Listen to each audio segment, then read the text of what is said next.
جمال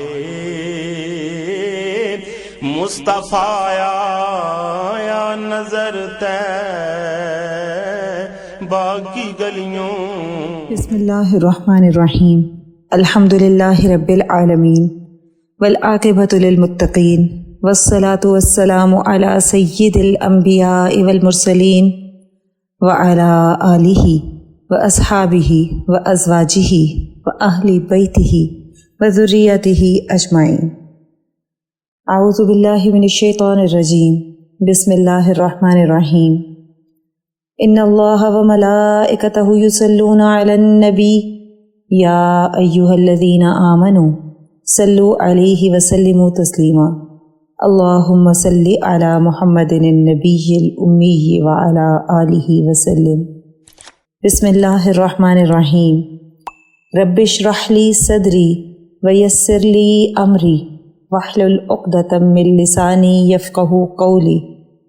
بسم اللہ الرحمن الرحیم. وقل جاء الحق وزہق الباطل ان الباطل کان زہوقا. کل ہم نے اپنے درس میں غزوہ احد کا آغاز کیا تھا اور ہم نے آقا کریم صلی اللہ علیہ وآلہ وسلم کا دفاعی منصوبہ کیا تھا اس کے بارے میں پڑھا تھا، اور مسلمانوں کے لشکر کی ترتیب کس طرح دی گئی اور قریشی لشکر کا حال کیا تھا، یہ ساری تفصیلات پڑھی تھیں. آج ہم اپنی نیکسٹ ہیڈنگ پڑھیں گے رحمۃ للعالمین صلی اللہ علیہ وآلہ وسلم کی طرف سے لشکر میں روح شجاعت. آئیے آغاز کرتے ہیں. بسم اللہ الرحمن الرحیم. دونوں فریق کی جب صفیں مرتب ہوئیں تو رسول اللہ صلی اللہ علیہ وآلہ وسلم نے فرمایا کہ جب تک میں نہ کہوں جنگ نہ شروع کی جائے.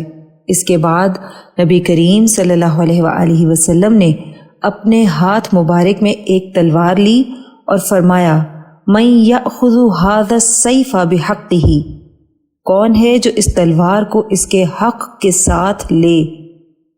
اور اس تلوار پر ایک طرف یہ شعر لکھا ہوا تھا فی الجبن عار وفی الاقبال مکرمۃ والمرء بالجبن لا ینجو من القدر.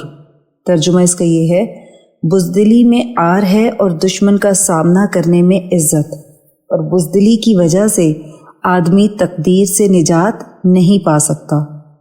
غرض حضور صلی اللہ علیہ وآلہ وسلم کا یہ فرمان سن کر بہت سے صحابہ رضی اللہ عنہم اس سعادت کو حاصل کرنے کے لیے آگے بڑھے، لیکن آپ صلی اللہ علیہ وآلہ وسلم تلوار لیے اسی شان سے کھڑے رہے.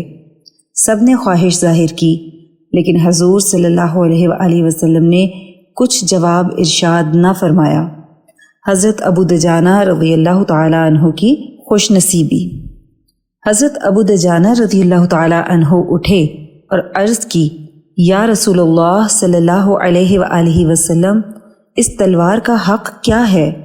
آپ صلی اللہ علیہ وآلہ وسلم نے فرمایا اس کا حق یہ ہے کہ اس کو دشمنوں پر اتنا چلایا جائے کہ یہ گھس کر ختم ہو جائے. حضرت ابو دجانہ رضی اللہ تعالی عنہ عرض کرنے لگے یا رسول اللہ صلی اللہ علیہ وآلہ وسلم، میں اس کو اس کے حق کے ساتھ لیتا ہوں. آپ صلی اللہ علیہ وآلہ وسلم نے وہ تلوار حضرت ابو دجانہ رضی اللہ تعالی عنہ کو عنایت فرما دی. حضرت ابو دجانہ رضی اللہ تعالی عنہ نہایت بہادر آدمی تھے اور دوران جنگ اکڑ کر پرغرور انداز میں چلا کرتے تھے. آپ صلی اللہ علیہ وآلہ وسلم نے جب ان کو اس انداز میں چلتے دیکھا تو فرمایا یہ چال ایسی ہے جس سے اللہ تعالی نفرت فرماتے ہیں، سوائے اس قسم کے مواقع پر، یعنی جنگ کے موقع پر اس انداز سے چلنا اللہ تعالیٰ کو بھی پسند ہے. قریش کی چال بازی. ہماری نیکسٹ ہیڈنگ. جنگ شروع ہونے سے کچھ وقت قبل قریش نے مسلمانوں کی صفوں میں پھوٹ ڈالنے کی کوشش کی. ابو سفیان نے اپنے لشکر میں سے پکار کر انصاری مسلمانوں سے کہا اے گروہ اوس و خزرج، تم لوگ ہمارے اور ہمارے چچا زاد بھائی محمد صلی اللہ علیہ وآلہ وسلم کے درمیان سے ہٹ جاؤ، ہمارا تم سے کوئی لینا دینا نہیں. اگر تم بیچ میں نہ آؤ تو ہمارا رخ بھی تمہاری طرف نہ ہوگا۔ لیکن اب مسلمانوں کے حوصلے پہاڑ سے بھی زیادہ مضبوط تھے، ان کے آگے یہ ترکیبیں کہاں کارگر ہو سکتی تھیں۔ چنانچہ انصاریوں نے بہت سخت جواب دیا۔ حضرت زبیر رضی اللہ تعالی عنہ کی بہادری۔ اس کے بعد ایک شخص اونٹ پر سوار ہو کر میدان میں آیا اور مبارزت کے لیے مسلمانوں کو للکارنے لگا، مگر لوگ اس کی طرف متوجہ نہ ہوئے۔ بار بار للکارنے پر حضرت زبیر رضی اللہ تعالی عنہ صفوں سے نکل کر اس کی طرف بڑھے۔ حضرت زبیر رضی اللہ تعالی عنہ پیدل تھے، قریب پہنچ کر اس کے اونٹ پر چڑھ بیٹھے اور گردن پکڑ کر لپٹ گئے اور اونٹ پر ہی زور آزمائی ہونے لگی۔ یہ دیکھ کر آپ صلی اللہ علیہ وآلہ وسلم نے فرمایا، ان میں سے جو پہلے زمین کو چھوئے گا مغلوب اور قتل ہوگا۔ اسی دوران وہ مشرک اونٹ سے گرا اور حضرت زبیر رضی اللہ تعالی عنہ اس کے اوپر گرے اور فوراً ہی مشرک کو ذبح کر دیا۔ آپ صلی اللہ علیہ وآلہ وسلم نے حضرت زبیر رضی اللہ تعالی عنہ کی تعریف فرمائی اور فرمایا، ہر نبی کا حواری یعنی دوست ہوا کرتا ہے، میرا حواری زبیر رضی اللہ تعالی عنہ ہے۔ ابو عامر راہب کی ذلت و رسوائی۔ لڑائی کا آغاز اس طرح ہوا کہ ابو عامر، جو مدینہ شریف کا ایک مقبول عام شخص تھا اور مدینہ چھوڑ کر مکہ چلا گیا تھا، اسلام سے پہلے مدینہ والے اس کی بہت عزت کیا کرتے تھے اور اس کو گمان تھا کہ انصار مدینہ جب اس کو دیکھیں گے تو رسول اللہ صلی اللہ علیہ وسلم کا ساتھ چھوڑ کر اس کے ساتھ ہو جائیں گے۔ اس نے قریش مکہ سے کہا تھا کہ دیکھنا میدان میں کیا ہوتا ہے۔ وہ اپنے 50 آدمی لے کر میدان میں آیا اور اعلان کیا کہ میں ابو عامر ہوں لعنت اللہ علیہ۔ تو مسلمانوں نے اس کے جواب میں کہا، لا مرحبم بک ولا اہلن یا فاسق، یعنی نہ تجھے سلامتی ہے اور نہ تیری آمد تجھے مبارک اے فاسق۔ اس کے بعد اس نے تیر اندازی شروع کر دی۔ مسلمانوں نے بھی جوابی حملہ کیا اور یہ بدبخت میدان سے بھاگ گیا۔ ابو عامر راہب ظہور اسلام سے پہلے نور نبوت اور حضور صلی اللہ علیہ وآلہ وسلم کے حالات سناتا تھا اور آپ صلی اللہ علیہ وآلہ وسلم کی بعثت کی خبریں دیتا تھا۔ بعثت کے بعد اپنے قول سے پھر گیا اور جنگ میں آپ صلی اللہ علیہ وآلہ وسلم کا مد مقابل بن گیا۔ قریش کی طرف سے مبارزت طلبی۔ Next heading. قریش میں علمبرداری کا اعزاز بنی عبد الدار کے خاندانوں کے ساتھ مخصوص تھا، اسی وجہ سے ان کا علم یعنی جھنڈا طلحہ بن طلحہ کو دیا گیا۔ یہ بدبخت صف سے باہر آیا اور کہنے لگا کہ کون ہے جو میرے مقابلے میں آئے۔ اس نے کئی بار پکارا اور کہا کہ محمد صلی اللہ علیہ وآلہ وسلم کے ساتھیوں، تمہارا خیال تو یہ ہے کہ تمہارے مقتول یعنی شہید جنت میں جاتے ہیں اور ہمارے مقتول جہنم میں، تو آؤ تم میں سے کون ہے جو مجھے اپنی تلوار کے ذریعے جلد از جلد جہنم میں پہنچائے، اور کون ہے جو میری تلوار کی زد میں آئے اور جنت میں پہنچ جائے۔ اور کہنے لگا، لات و عزا کی قسم تم جھوٹے ہو، اگر تم کو اپنے عقیدے پر یقین ہوتا تو تم میں سے کوئی نہ کوئی اس وقت میرے مقابلے کے لیے جلدی کرتا۔ شیر خدا کے ہاتھوں طلحہ جہنم رسید۔ یہ سن کر شیر خدا حضرت علی رضی اللہ تعالی عنہ صفوں سے نکل کر مقابلے کے لیے سامنے پہنچ گئے اور فرمایا، میں ہوں تیرے مد مقابل، اور اس پر ایسی زور کی تلوار ماری کہ طلحہ زمین پر گرا اور اس کی ٹانگ کٹ گئی، اور اس طرح گرنے کی وجہ سے اس کی شرمگاہ کھل گئی۔ اس وقت طلحہ نے حضرت علی رضی اللہ تعالی عنہ سے کہا، میرے بھائی، میں خدا کا واسطہ دے کر تم سے رحم کی بھیک مانگتا ہوں۔ یہ سن کر حضرت علی رضی اللہ تعالی عنہ اسے یوں ہی چھوڑ کر واپس آ گئے اور اس پر مزید وار نہیں کیے۔ اس پر بعض صحابہ رضی اللہ عنہم نے حضرت علی رضی اللہ تعالی عنہ سے عرض کی کہ آپ نے اسے قتل کیوں نہ کیا؟ حضرت علی رضی اللہ تعالی عنہ نے فرمایا، اس کی شرمگاہ کھل گئی تھی، اس نے رحم کی اپیل کی اور مجھے رحم آ گیا، اور میں جان گیا تھا کہ اللہ تعالیٰ اسے ہلاک کر دے گا۔ طلحہ کے بھائی کا حضرت حمزہ رضی اللہ تعالی عنہ کے ہاتھوں انجام۔ طلحہ کے بعد مشرکین کا پرچم اس کے بھائی عثمان بن ابی طلحہ نے اپنے ہاتھ میں لے لیا۔ غرض جب عثمان نے پرچم اپنے ہاتھ میں لیا تو حضرت حمزہ رضی اللہ تعالی عنہ نے اس پر حملہ کیا اور اس کا ہاتھ مونڈھے سے کاٹ ڈالا اور جسم کو چیر ڈالا، یہاں تک کہ پھیپھڑا دکھائی دینے لگا۔ حضرت حمزہ اس کو قتل کرنے کے بعد یہ کہتے ہوئے وہاں سے واپس ہوئے، میں حاجیوں کے ساقی عبد المطلب کا بیٹا ہوں۔ تمام قریشی علمبردار موت کی راہ پر۔ طلحہ اور عثمان کے بعد ان کے چھوٹے بھائی ابو سعید ابن ابی طلحہ نے پرچم سنبھالا۔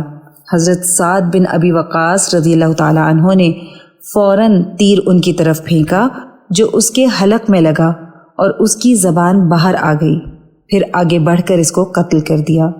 ان تینوں بھائیوں کے قتل ہو جانے کے بعد طلحہ ابن ابی طلحہ کے بیٹے مصافع نے پرچم ہاتھ میں لیا۔ حضرت عاصم بن ثابت رضی اللہ تعالی عنہ نے اس کو ایک ہی وار میں قتل کر ڈالا۔ مصافع کے بعد اس کے بھائی حرث بن ابی طلحہ، پھر تیسرے بھائی کلاب بن ابی طلحہ، پھر چوتھے بھائی جلاس بن ابی طلحہ یکے بعد دیگرے قتل ہو گئے۔ اس کے بعد قریشی پرچم ارطاح ابن شرجیل نے اٹھایا۔ حضرت علی رضی اللہ تعالی عنہ نے اس کا کام تمام کر دیا۔ اس طرح 22 سرداران قریش قتل ہوئے۔ احد میں بنی عبد الدار کی تباہی۔ جنگ شروع ہونے سے قبل ابو سفیان نے بنی عبد الدار کو آر دلائی تھی کہ تم لوگوں نے بدر میں پرچم نہیں سنبھالا تھا، اس لیے ہم مغلوب ہو گئے، اور اگر اب بھی پرچم برداری نہیں کرنی تو ہمیں بتا دو، ہم خود ہی سنبھال لیں گے۔ اس وقت بنی عبد الدار نے یہ سن کر پرچم اٹھانے اور اس کی حفاظت کا وعدہ کر لیا تھا اور فیصلہ کن انداز میں کہا تھا، کل جب ہم دشمن سے ٹکرائیں گے تو تم ہماری سرفروشی دیکھ لینا۔ بشارت: جب مشرکوں کا پہلا علم بردار طلحہ بن ابی طلحہ قتل ہوا، آپ صلی اللہ علیہ وآلہ وسلم اور صحابہ رضی اللہ عنہم نے اس کو غیبی بشارت سمجھا، کیونکہ لشکر کا سردار ہی علم بردار تھا، جس کے متعلق آپ صلی اللہ علیہ وآلہ وسلم نے خواب دیکھا تھا کہ آپ صلی اللہ علیہ وآلہ وسلم دشمن کی فوج کے سردار پر مسلط ہیں۔ اس خواب کی تعبیر آپ صلی اللہ علیہ وآلہ وسلم نے یہ بتلائی تھی کہ دشمن کے سردار کو قتل کرنے میں کامیاب ہو جاؤں گا، اور یہی سردار جنگ کی ابتدا میں ہی قتل ہو گیا۔ ادھر جب مشرکین کے علم بردار ایک کے بعد ایک قتل ہو گئے تو وہ چھوٹی چھوٹی ٹولیوں میں بکھر گئے۔ مسلمانوں نے جب یہ دیکھا تو دشمن پر یکبارگی حملہ کیا۔ آرزو یہ ہے کہ تیرے قدموں میں دم نکلے۔ حضرت ابو دجانہ رضی اللہ تعالی عنہ، جن کو رسول اللہ صلی اللہ علیہ وآلہ وسلم نے اپنی تلوار عطا فرمائی تھی، نہایت بہادر تھے۔ سب سے پہلے انہوں نے اپنا سرخ امامہ نکالا اور سر پر باندھا اور اکڑتے ہوئے میدان میں نکلے۔ ان کی زبان پر یہ اشعار تھے: انا الذی عاہدنی خلیلی ونحن بالصفح لدى النخیل اللہ اقوم الدہر فی القیول اضرب بالسیف اللہ والرسول۔ ترجمہ اس کا یہ ہے، میں وہی شاہ سوار ہوں کہ میں نے اپنے دوست سے عہد لیا ہے جب کہ ہم پہاڑ کے دامن میں نخلستان کے قریب تھے۔ وہ عہد یہ ہے کہ کبھی پیچھے کی صف میں نہ کھڑا رہوں گا، اور اللہ اور اس کے رسول کی تلوار سے خدا کے دشمن کو مارتا رہوں گا۔ حضرت ابو دجانہ رضی اللہ تعالی عنہ صفوں کو چیرتے جاتے تھے۔ جو مشرک سامنے آیا اس کی لاش دوسرے ہی لمحے زمین پر گرتی، یہاں تک کہ وہ پہاڑ کے اس ٹیلے پر پہنچ گئے جہاں ابو سفیان کی بیوی ہندہ عورتوں کی جماعت کے ساتھ اشعار پڑھ رہی تھی اور دف بجا رہی تھی، بدر کے مقتولین پر ماتم کر رہی تھی۔ جیسے ہی ابو دجانہ رضی اللہ تعالی عنہ ان عورتوں کے قریب گئے، تمام عورتیں ڈر کے مارے بھاگ گئیں، صرف ہندہ وہیں کھڑی رہی۔ انہوں نے اپنی تلوار ہندہ کے سر پر رکھی، پھر ہٹا لی۔ حضرت زبیر رضی اللہ تعالی عنہ یہ ماجرا دیکھ رہے تھے، فرمانے لگے اے ابو دجانہ رضی اللہ تعالی عنہ، تم نے ہندہ کو قتل کیوں نہیں کیا؟ تو حضرت ابو دجانہ رضی اللہ تعالی عنہ فرمانے لگے کہ کمزور پر اس تلوار مبارک کو اٹھانا اس کی شان کے خلاف ہے۔ کسی طرح یہ بات زیبا نہیں کہ رسول اللہ صلی اللہ علیہ وآلہ وسلم کی خاص تلوار ایک عورت کے ناپاک خون سے تر ہو۔ ایک روایت میں ہے کہ جب حضرت ابو دجانہ رضی اللہ تعالی عنہ ہندہ کے قریب پہنچے تو اس نے پکار کر لوگوں سے مدد مانگی، مگر کوئی اس کی مدد کو نہ آیا۔ ابو دجانہ رضی اللہ تعالی عنہ فرماتے ہیں، مجھے یہ اچھا معلوم نہ ہوا کہ رسول اللہ صلی اللہ علیہ وآلہ وسلم کی تلوار کو ایک بے سہارا عورت پر چلاؤں۔ اس کے بعد ہمارے پاس ہے سلسلہ ترغیب و ترہیب، اور اس کا عنوان ہے متاع زیست واللہ معکم۔ دراصل عاشقوں کا قبلہ جمال دوست کے سوا کچھ نہیں، یعنی دیدار یار کے سوا کچھ نہیں۔ محبوب و معشوق ان سے کہہ بھی دے کہ مجھ سے الگ رہو ورنہ مر جاؤ گے، پھر بھی وہ محبوب کے ساتھ رہیں گے، کیونکہ ان کو اپنی جان کی کب پرواہ ہے۔ وہ تو کہتے ہیں کہ ہم تو روز اول سے ہی جان دے چکے ہیں۔ اسی لیے عاشق دونوں جہاں سے مستغنی ہو کر محبوب کے جمال میں گم رہتے ہیں۔ کسی اللہ والے نے اللہ سے پوچھا، تو اپنے عاشقین کو کیوں قتل کرواتا ہے؟ جواب ملا، یہ اس لیے کہ وہ تاوان پائیں۔ اس نے پوچھا، تاوان کیا ہے؟ جواب ملا، میں اسے اپنا جمال دکھاتا ہوں اور ملاقات کرتا ہوں، یہی میرا تاوان ہے۔ لہٰذا ہمارے شوق میں عشاق اسی طرح جان دیتے ہیں اور وصل الحبیب الی الحبیب کے مصداق بن جاتے ہیں، اور معشوق کے قدموں کی خاک کا سرما لگاتے ہیں۔ اسی لیے آتش عشق جہنم کی آگ پر حاوی ہے، اور عاشق کی زبان سے نکلی بات پر جہنم کی آگ بھی ٹھنڈی کر دی جاتی ہے۔ ان کا حال یہ ہوتا ہے کہ ساری زندگی واللہ معکم پر یقین رکھتے ہیں، یعنی اللہ تمہارے ساتھ ہے۔ اینما کنتم، یعنی جہاں کہیں بھی تم ہوتے ہو۔ یہ معیت 1000 جنتوں کے مقابلے میں نقد سودا ہے۔ اسی لیے فردوس اعلیٰ میں ایک لمحہ حجاب بھی ان کو گوارا نہیں، اور عاشق کی تمنا پوری نہ ہو یہ معشوق کو گوارا نہیں۔ لہٰذا اے بندگان خدا، تمہارے دل میں حق کی طلب صادق ہے تو تم کو اللہ کے عاشقین اور محبین کے ساتھ اٹھایا جائے گا، کیونکہ معاملہ نیتوں پر ہے۔ اگر تم مخلص ہو تو اللہ کے محبین کے قدموں میں بیٹھو۔ اللہ والوں کی صحبت جان و دل کے عوض بھی ہاتھ آئے تو اس کو کھونا نہیں، اس میں نفع ہی نفع ہے۔ یہاں ہمارا درس نمبر 62 مکمل ہو گیا۔ آئیے دعا کر لیتے ہیں۔ اللہم صلی علی محمد النبی الامی وعلی آلہ وسلم۔ اے اللہ، ہماری اس کاوش کو قبول فرمائیں اور اس کو ہماری بخشش کا ذریعہ بنا دیں۔ اس کو قیامت تک امت کے لیے ہدایت اور عشق نبی صلی اللہ علیہ وآلہ وسلم کا ذریعہ بنا دیں۔ اے اللہ، جو کچھ پڑھا سنا اس کا ثواب نبی کریم صلی اللہ علیہ وآلہ وسلم کو تحفتاً ہدیتاً نذرانتاً محبتاً عقیدتاً پیش کرتے ہیں، قبول و منظور فرما لیں۔